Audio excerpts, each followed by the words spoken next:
1. The charms of the Elder Scrolls. The charm of the Elder Scrolls is unbridled exploration. There is nothing else like TES, nothing to rival its sense of exploration and desire to live in its world. For Elder Scrolls 6 to be great, it must adopt its forefathers' relentless instinct for exploration. In abstract, the elements of great exploration are the open world brimming with locations, a diversity of biomes, interesting quests to provide characterization for the world, guiding the player through the world with interesting landmarks, minimal handholding. Regardless of one's opinion of Elder Scrolls, since Morrowind, Bethesda games have consistently achieved most requirements for great trekking. Faulty their writing or gameplay may be, TES and Fallout are mainstream classics, thanks to the relentless pursuit of excellent open-world exploration. 2. Greater differences between play styles. Post-Morrowind, Bethesda games tend to limit player personality. Most players soon become the same character, often using the same abilities in similar ways. Linear quests compound the issue by limiting choice, forcing everyone into the same role. To improve, create greater differences between races, strengths, weaknesses, stats, skills, traits. Differences between races should matter during the game, and potentially diminish during the late game. Make more playstyles viable. Let heroes complete quests in multiple ways, depending on their skills. Make virtually useless skills, like speech, pickpocketing, alchemy, more useful. Give players advantages and disadvantages in quests, combat, and dialogue based on skill progression. Mix a basic skill and reputation system for different heroes to be accepted or denied in guilds, factions, and cities. Make skills and spells more useful early on. If a skill or spell is not useful in the early game, most players will ignore it going forward. Clearer differences between races and skills allow heroes to specialize. Good specialization allows everyone to adventure at their own pace and complete tasks in multiple ways. 3. Don't box the player into the role of savior. Stories use the cliché of the chosen one because it provides a clear reason to care about the world. Story-wise, the chosen one gives urgency to the story and a purpose to enjoy the main quest. The role of savior will limit role-playing in 3 ways. It forces everyone into a set role. Its urgency works against the freedom of exploration. It makes the world revolve around the protagonist. If Elder Scrolls 6 continues the tradition of the chosen, it may take inspiration from Morrowind and Oblivion. In Morrowind, the protagonist is the chosen one, but his or her story is treated more gently, more relaxed. The hero has ample time to explore and not hurry along to postpone the apocalypse. The story does gain urgency more naturally. The player's need to explore does not immediately fight the hero's job in saving the world. Oblivion provides my preferred way of treating the theme of the chosen. Here, the protagonist is a hero, but not the ultimate savior. The hero adventures across the world, accomplishes amazing feats, gains power, but is not the supreme being to defeat the great evil. 4th, a more relaxed main story with choice. Following from above, the main story could begin in a more relaxed manner, to let the hero explore and avoid the pressure of saving the world. Morrowind may provide inspiration again, though the main story will likely deal with saving the realm. The beginning hours should be more relaxed. Otherwise, the shadow of narrative dissonance will fall upon exploration, breaking immersion and naturalism. 5. Multiple solutions, multiple endings.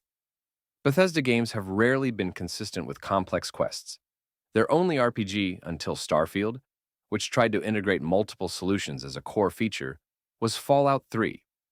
Even so, Fallout 3 stumbles in the end because of its creator's need to tell a particular story and make the hero partial to sacrifice. Quests provide the means to know the world and its people in more detail, more intimately.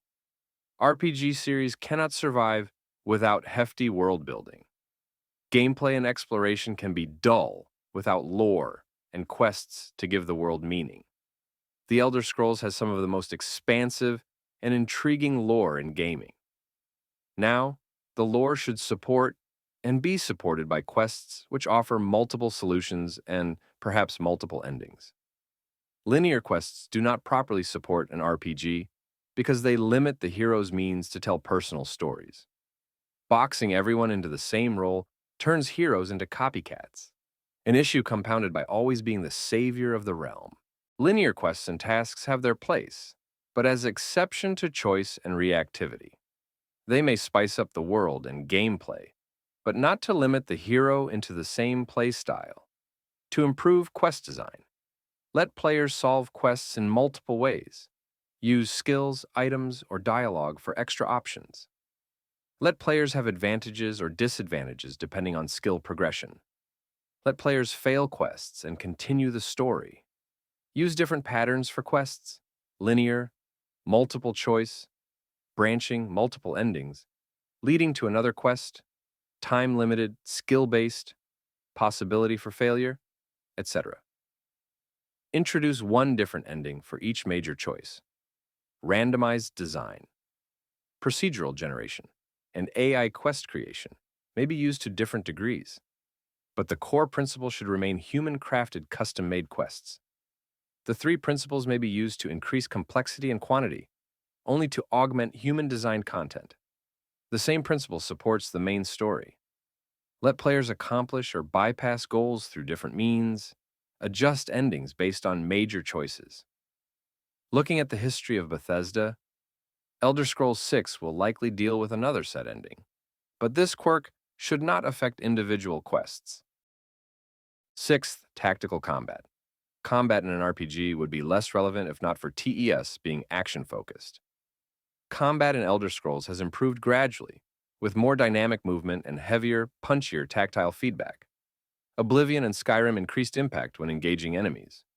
But combat remains dull because of lack of agile movement and tactical design. As always, take inspiration from modern action games. Different weapons are better or worse depending on the enemy. Some are ineffective against heavy armor and magic protection. Use stagger states after impact. Different types of enemies should have different strengths and weaknesses. Most enemies will not level with the player. Those that do will have level thresholds to support the hero's sense of progression. 7. Basic reputation across the world. For the world to feel alive, it must react to our actions. A world which does not react is more of a theme park built for the player's enjoyment.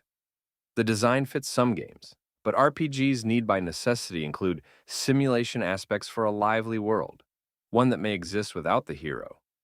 For guilds and factions to make sense, they cannot accept anyone the moment they meet them. Factions should have requirements based on skill or the way the hero has dealt with other factions, characters, quests. The player should be banned from factions when the situation makes sense. Re-entry should be permitted in some cases, if the offense is not grave. Guild and faction access may depend on the hero's reputation with a competitor. Examples of games which make factions into core gameplay are Fallout New Vegas, major and minor factions, interacting or fighting for the same location.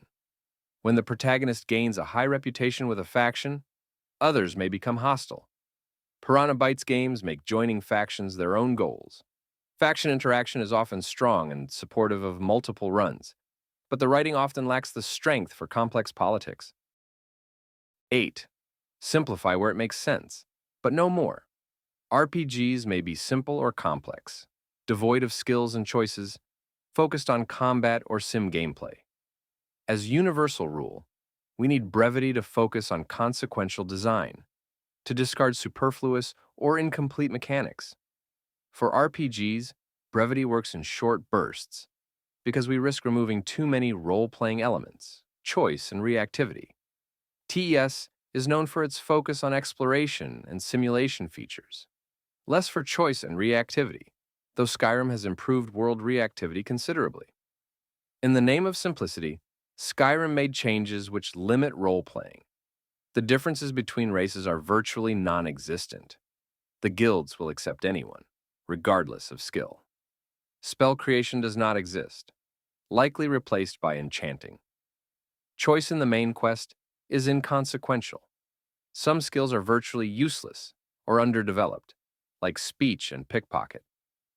Elder Scrolls 6 should avoid simplification for its own sake and use brevity of design to augment its RPG complexity. Mechanics and abilities should only be removed or simplified if their current state is incomplete or useless. The focus must be on redesigning a more complex RPG, not on feature removal. Examples.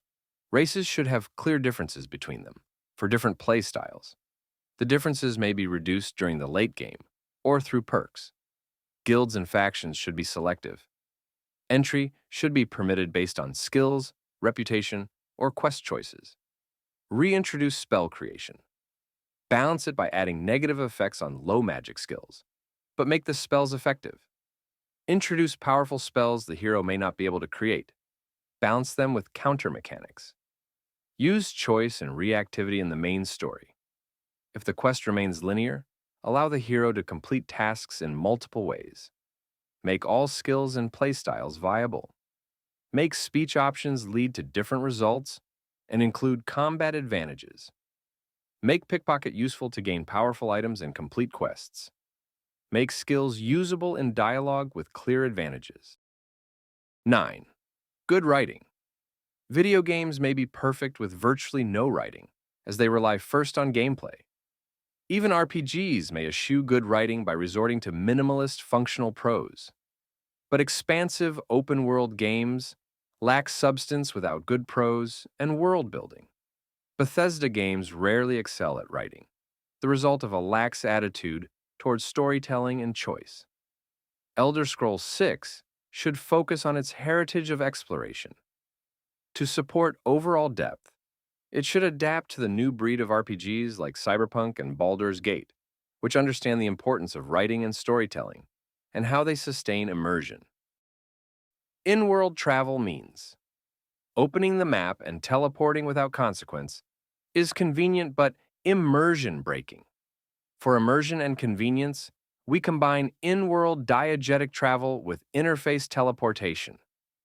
Elder Scrolls 6 should follow Daggerfall and Morrowind, and mix their travel means for maximum trekking immersion: carriage or giant strider, ship, guild services, recall and location spells, and flying dragons.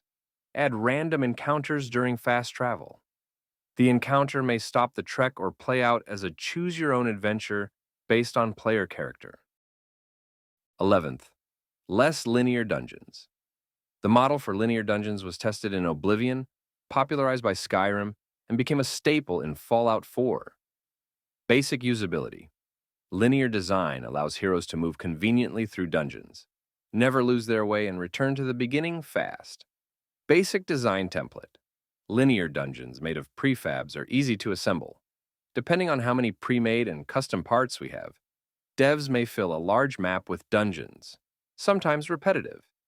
The design is efficient for resource use and player convenience, but works against immersion and naturalism. With random and procedural generation, linear dungeons should not be the norm, but a layer of design supporting gameplay and quest diversity. It makes sense for some dungeons to be linear. It also makes sense to encounter various types of design: single room, labyrinthine, multiple entry and exit points. Dungeons which can be completed in various ways: stealth, magic, diplomacy, puzzle, non-combat means. Dungeons where difficulty gradually decreases. Dungeons with various puzzles, some easier to solve depending on skills and choices. Accessibility is important in dungeon design, but without breaking naturalism. Combine accessibility with organic design, especially for naturally created spaces. Make dungeons with multiple entry points, labyrinthine hallways, multiple objectives, well-hidden secrets, multiple bosses, complex puzzles, spaces which can be accessed through different means, etc. 12th, speculation. Procedural generation. Two games point to Elder Scrolls 6, using Proggen to augment its size: Daggerfall and Starfield. Procedural generation in Starfield is a hit and miss because it tried to supplement its 1,000 planets with repeatable environs. If Elder Scrolls 6 does get us to Hammerfell, it may be a spiritual successor to Daggerfall and use ProcGen to enlarge the map. Regardless of procedural and AI generation, Elder Scrolls 6 will reign over Starfield thanks to its uninterrupted map, devoid of loading screens between regions. 13. Looking back to move forward. Elder Scrolls 6. Only need to understand its legacy to be the best iteration. With care and attention to detail, Bethesda has all it needs to surpass every past TES adventure.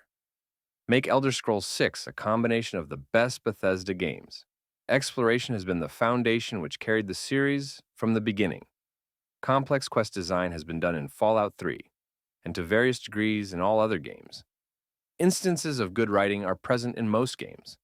The main quests in Oblivion and Skyrim, the Dark Brotherhood faction, and peppered throughout Morrowind and Fallout 3. Looking back at Bethesda games, collectively, they've all done something that, combined, would result in a classic RPG. And may the land of the Elder Scrolls suit you and welcome you freely, Outlander.